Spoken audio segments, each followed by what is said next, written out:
Hi, welcome to பாகாஸ் world. இன்றைக்கி நம்ம இந்த வீடியோவில் வந்து என்ன பார்க்க போகிறோம்னா, நம்ம வந்து தமிழில் எப்படி டைப் பண்ணுறதுன்றதை வந்து பார்க்க போகிறோம். லேப்டாப் இல்லைன்னா சிஸ்டமில் வந்து தமிழ் எப்படி டைப் பண்ணுறதுன்னு பார்க்க போகிறோம். அதுக்கு வந்து இந்த மாதிரி அழகி சாஃப்ட்வேர் வந்து நீங்கள் வந்து இன்ஸ்டால் பண்ணிக்கோங்க. நான் லிங்க் வந்து உங்களுக்கு ஷேர் பண்ணுறேன். ஸோ இப்போ நான் அதை வந்து கிளிக் பண்ணிவிட்டு நான் உங்களுக்கு காமிக்கிறேன். இப்போ ஃபஸ்ட்டு வந்து ஆன் ஸ்க்ரீன் கீபோர்டு வந்து நான் ஓப்பன் பண்ணிக்கிறேன். அப்போ தான் உங்களுக்கு கிளியராக வந்து புரியும். ஸோ இந்த மாதிரி நான் ஓப்பன் பண்ணி வச்சுக்கிட்டு இப்போ வந்து நான் அந்த சாஃப்ட்வேர் வந்து ஓப்பன் பண்ணுறேன். ஸோ இப்போ என்ன எனக்கு ஓப்பன் ஆகிடுச்சு.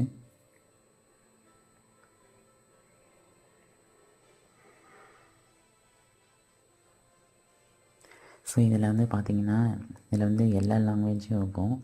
தமிழ், சான்ஸ்கிரிட், தெலுங்கு, கன்னடா, ஹிந்தி எல்லாமே இருக்கும். ஸோ இதுக்கு வந்து இதில் வந்து உங்களுக்கு என்ன லாங்குவேஜ் தேவையோ அதை வந்து நீங்கள் சூஸ் பண்ணிக்கலாம். இப்போ தமிழ்னா Alt+3, அதாவது ஆல்ட்டும் 3யும் வந்து நீங்கள் டைப் பண்ணிக்கணும். அப்படி பண்ணிக்கிட்டிங்கன்னா உங்களுக்கு தமிழில் வந்து டைப் பண்ணுறதுக்கு வசதியாக இருக்கும். ஸோ இப்போ நான் வந்து அதை கிளிக் பண்ணுறேன். Alt+3 வந்து நான் கிளிக் பண்ணுறேன். இப்போ பாருங்கள் தமிழில் வரும். திருப்பி நான் நல்லா கிளிக் பண்ணிக்கிறேன். Alt+3 ரெண்டையும் சேர்த்து கிளிக் பண்ணிவிட்டு இப்போ நான் வந்து ட்ரை பண்ணி பார்க்குறேன். இப்போ பார்த்திங்கன்னா எனக்கு வந்து தமிழில் வந்து டைப் ஆகுது.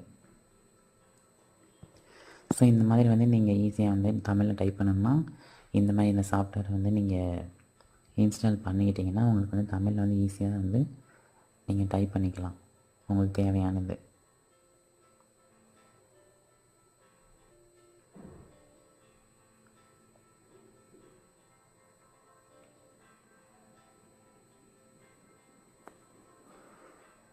ஸோ இந்த மாதிரி வந்து நான் வந்து இங்கே டைப் பண்ணுறேன். பட் நீங்கள் வந்து வெப்சைட்டில் கூட வந்து டைப் பண்ணிக்கலாம்.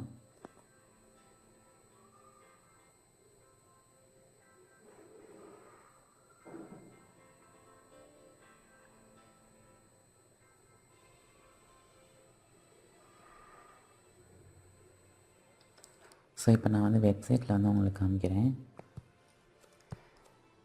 ஸோ இதை கொஞ்சம் நாட்டி வச்சுட்டு இதில் வந்து நான் டைப் பண்ணி காமிக்கிறேன். பாருங்கள், நீங்கள் எப்படி வேணாலும் டைப் பண்ணலாம், தமிழில் தான் வரும்.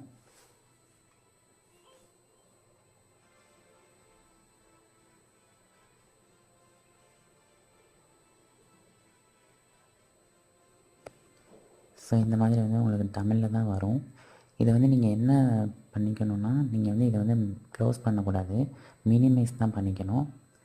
ஏன்னா அதர்வைஸ் வந்து உங்களுக்கு அதை வந்து தமிழில் வந்து டைப் பண்ண முடியாது. ஸோ மினிமைஸ் பண்ணிவிட்டு நீங்கள் எத்தனை தடவை வேணாலும் தமிழில் வந்து நீங்கள் டைப் பண்ணிக்கலாம்.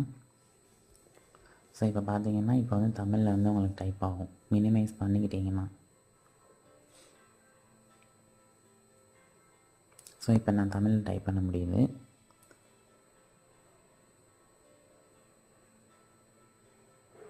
இது வந்து உங்களுக்கு எந்த இதுக்கெலாம் ஹெல்ப் பண்ணலாம்னா, சப்போஸ் நீங்கள் இப்போ யூடியூப் ரன் பண்ணிட்டு இருந்தீங்கன்னா உங்களுக்கு தம்ப்நெயில் வந்து தமிழில் டைப் பண்ணுறதுக்கு வந்து உங்களுக்கு ஹெல்ப்ஃபுல்லாக இருக்கும். நான் என்னோடய அடுத்த வீடியோவில் வந்து நான் அதை பற்றி விரிவாக வந்து உங்களுக்கு சொல்கிறேன். ஸோ இவ்வளோ தான், ரொம்ப சிம்பிள்.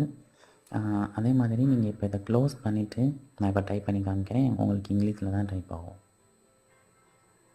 ஸோ இதில் வந்து இங்கிலீஷில் டைப் ஆகுது. ஸோ ஒன்ஸ் வந்து நீங்கள் மினிமைஸ் பண்ணிவிட்டு நீங்கள் டைப் பண்ணிங்கன்னா தமிழில் வரும். ஸோ இவ்வளோ தாங்க, சிம்பிள். இந்த வீடியோ பார்த்ததுக்கு நன்றி. டாடா பாய்.